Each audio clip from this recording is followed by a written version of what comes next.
একের পর এক বোমা উদ্ধারের ঘটনা ঘটছে মুর্শিদাবাদে। এবারে জেলার ডোমকল এবং রানীতলা থেকে বিপুল পরিমাণে বোমা উদ্ধারের ঘটনায় চাঞ্চল্য ছড়িয়েছে।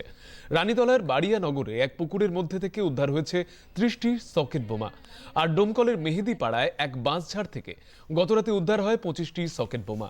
গত 2 মাসে জেলার বিভিন্ন থানা এলাকায় 2000-এর বেশি বোমা উদ্ধার হয়েছে, গ্রেপ্তার হয়েছে 21 জন। লাগাতার বোমা উদ্ধারের ঘটনায় পুলিশ প্রশাসনের সমালোচনা করেছেন বহরমপুরের বিজেপি বিধায়ক সুব্রত মৈত্র।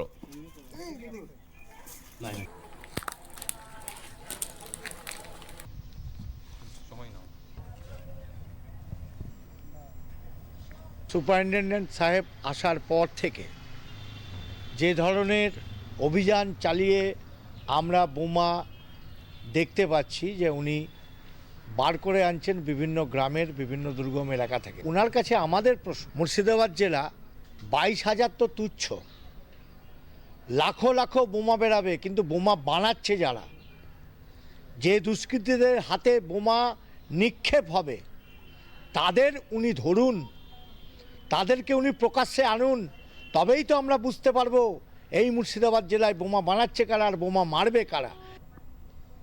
কংগ্রেস নেতা অধীর রঞ্জন চৌধুরীও এই ঘটনায় উদ্বেগ প্রকাশ করে শাসক দলের সমালোচনা করেছেন। দিদি বলছে না কোথা থেকে এবার শিল্প সম্মেলন করবে নাকি ভোটের আগে। তারপর বোমা কত রকমের পাওয়া যায় তা নিয়ে একটা সম্মেলন, কত রকমের বোমা পাওয়া যায়। কারণ মুর্শিদাবাদে বোমার শিল্প দিদির আমলে, দিদির সৌজন্যে দারুণভাবে এখানটায় প্রস্ফুটিত হয়েছে।